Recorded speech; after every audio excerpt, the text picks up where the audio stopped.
د 5G سیګنل تاسو په علاقه کې راغلي دي کنه دي تاسو په خپل موبایل کې بسنګ چک کوئ دا غي میپ چې دا غا تاسو چک کولای شئ تاسو په علاقه کې 5G راغلي دا کنه ځینې کسان وای دا خالی جیز والا غستی دا او د نورو کمپنیانو نه دا غسي ځینې کسان وای چې د ټلینار روم خو بدی کې د سره نشته او د ټول نه تیز انټرنیټ چې دی هغه به تاسو لا کم یو کنیکشن چې دی هغه به تاسو له درکړي نو په دې ویډیو کې په تفصیل سره په کوم د دې نه مخکې موږ باندې ویډیو کړو خو ځینې کسانو پکې دا تاسو کو چې ټلینار روم پکې تاوان غستو خو زموږ زړه ویډیو چې دا نه وکړي ځینې پکې دا خبره کول چې خالی جیز والا چې دا غسه دا او دا غي سیګنل چې دا هغه 5G دی نو په ځینې علاقو کې وس جیز والا چې دی 5G سٹارټ کړی دا نو کم کسان چې 5G الته کې سیګنل لازم هغه ته د جیز راځي چې د جیز راځي نو دی چې د نورو کمپنیانو چې د دینه د غستی لکه زونګ او یوپون چې د دینه د غستی نو کله چې نیلامي کېدل نو د درو وانو کمپنیانو چې د بدی کې حصہ غستوا چې پاغي کې جیزومو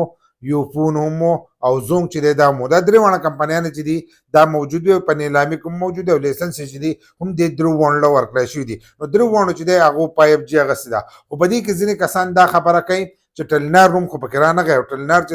دا خو نه دا غسي نو ټلینار خو تاسو پته چې ټلینار د پاکستان نه تله ده او دا کمپنی چې دا یوپون والا غسي PTCL او یوپون والا چې دا غسي دا نو دا درې وانه چې دی یو دي نو چې یوپون واغستله نو دغه برزان سره یو ځای کوي ټلینار چې دا برزان سره یو ځای کوي نو دا به یو ځای دا به یو ځای کاغو 5G واغسل د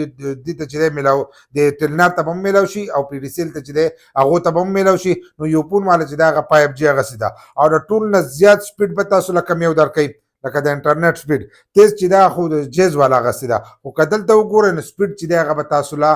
یوپون درکې یوپون بل له پس درکې ځکه غلطه کې 500 غسي مضبوطه غسي دا غیره پر ټاور چې دی دا زیات لګي د پکم کومه غسي دا او پسې وو کومه غسي جیز والا والته کې هغه 500 غسي دا نو د دې کم سپیکټرم چې دی چې هغه غسي د ټاور ضرورت نو ټاور خو الریډي چې دی هغه د یوپون سره سیوا شوی ځکه چې دا هغه سره الته کې ټلینار چې دی دا هم یو ځای نو چې ټلینار یو ځای زیات ټاور ته د دې ضرورت نه راځي نو د دې سپیډ چې دی هغه به ټول نه سیوای د یوپون او د ټلینار سپیډ چې دا به سیوای ځکه دا دمانه چې دا یو کمپنی ده او دا به یو کیږي دغه شانته نو تاسو ته په لږ وخت کې چې د یوپون دغه چې دا به ملو شي تاسو به خپل موبایل کې څنګه چې کوزینه کسانو موږ به چې کو څنګه نو د میپ چې دا تاسو چې کولای شئ تاسو په علاقه کې د دې سیګنل راغلي دي کنه دي راغلي نو دلته کې خپ اسانو سره تاسو په دې چک کوي ګوګل براوړ په ګوګل کې بولی کوي چې کم یو چک کوي لکه اوس موږ دلته کې لیکل دي جیس 5G کوریج میپ دا موږ لیکل دي تاسو دغه شانته ټلینار 5G کوریج میپ چې دا سرچ کولای شي موږ دغه چې د خپل سرچ کړی چې سرچ وکړو نو دلته کې باولنه تاسو تخکاریږي چې دا د جیس کم خپل ویب سټ دی نو هغه بری باندې دغه شانتي زور وکړي 5G کوریج میپ بری باندې زور وکړي چې څنګه بری باندې زور وکړي نو تاسو ته ډایرکټ چې دی دا هغه لوکیشن ټولر سره چې دا بو کولای شي دلته تاسو د ښکاریږي د لوکیشن به تاسو ته شو کیږي بده کې لوکیشن دانه خچرا کوم چې د لوکیشن دانه خره نو دا د نه خري بری علاقو کې دا سٹارټ دي نو بری کې پیښور چې دا هم د اسلام آباد په کوم د لاهور هم د ملتان هم د رحیم یار خان هم د سرګودم دا